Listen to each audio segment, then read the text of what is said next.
Tadinya saya mau buat konten yang dramatis, sinematik atau wow mungkin untuk gaji saya pertama saya di YouTube, tapi ya sudahlah, begini mau saja.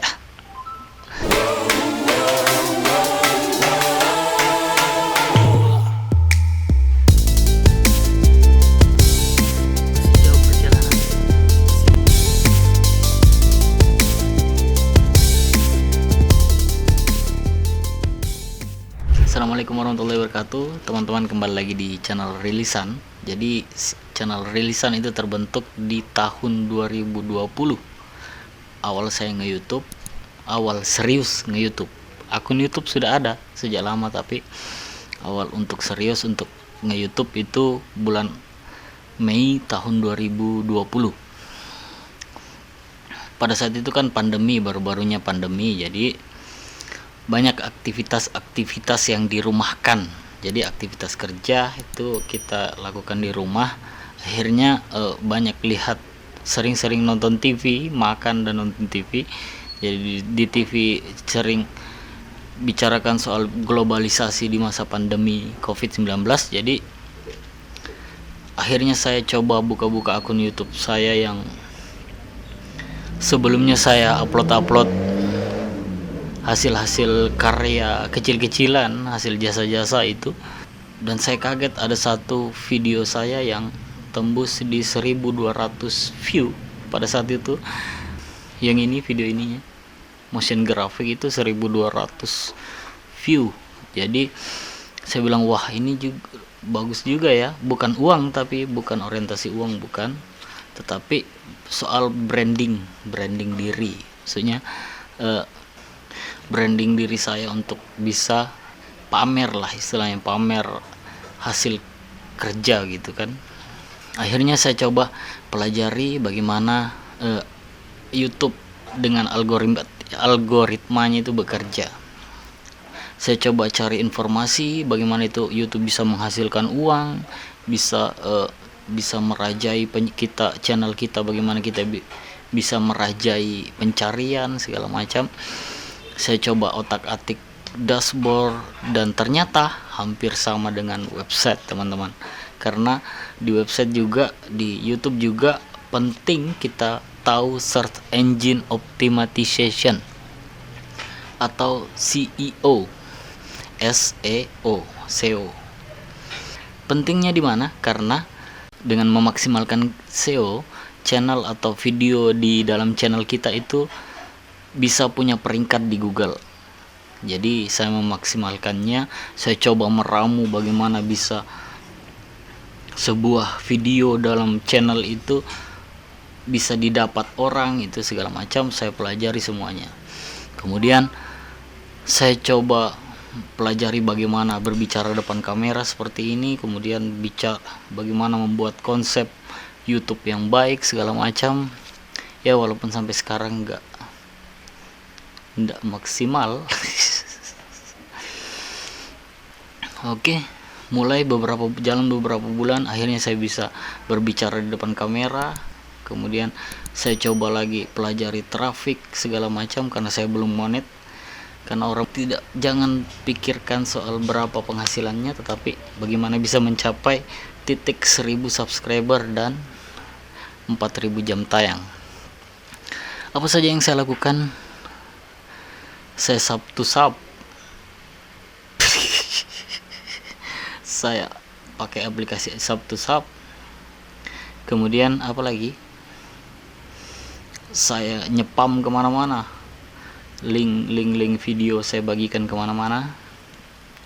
Dan akhirnya akhir Mei 2021 itu saya diterima untuk menjadi partner YouTube atau menjadi bisa berpenghasilan di YouTube. Hari pertama, hari kedua setelah monetisasi masih bingung, dan memang sudah membayangkan akan seperti itu.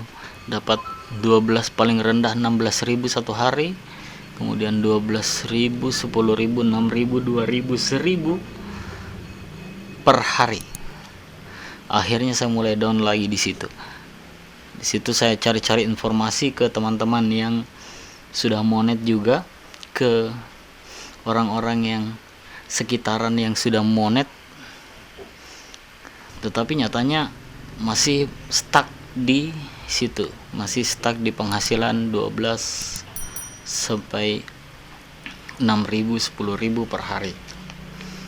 Kemudian ada teman WA saya juga cari-cari informasi bagaimana bisa meningkatkan penghasilan di YouTube. Akhirnya saya ketemu dengan komunitas YouTuber Mamuju, komunitas yang awalnya saya memang masuk itu sangat mengklaim ya teman-teman. Tapi setelah di komunitas YouTuber Mamuju, ternyata di dalamnya sangat kompleks. Kita bisa belajar banyak hal tentang algoritma, tentang meng-up kembali konten-konten lama. Karena saya jujur saja sejak beberapa bulan terakhir YouTube sebelum monetisasi itu,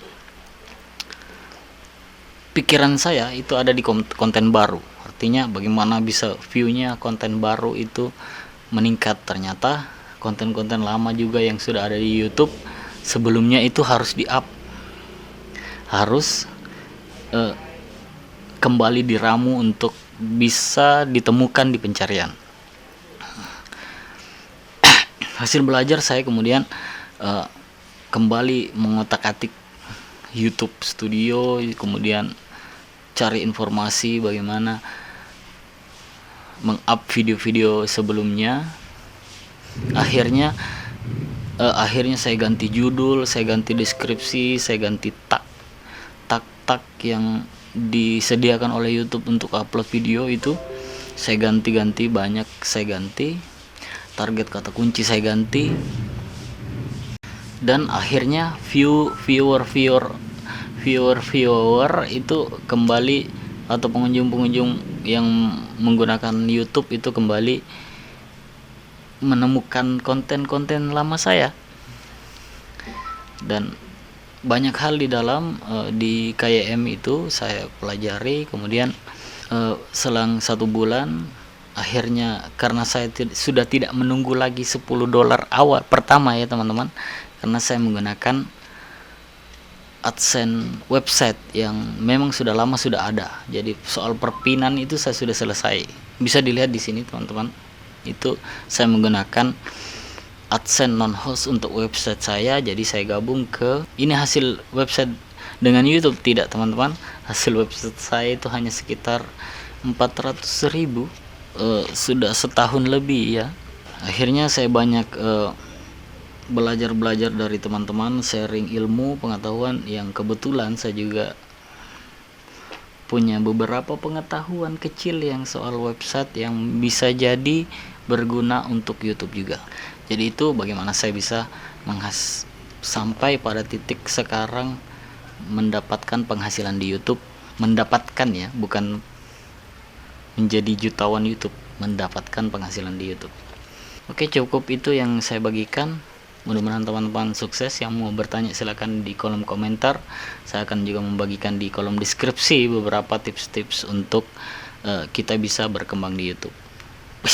Cailah berkembang. Oke, assalamualaikum warahmatullahi wabarakatuh.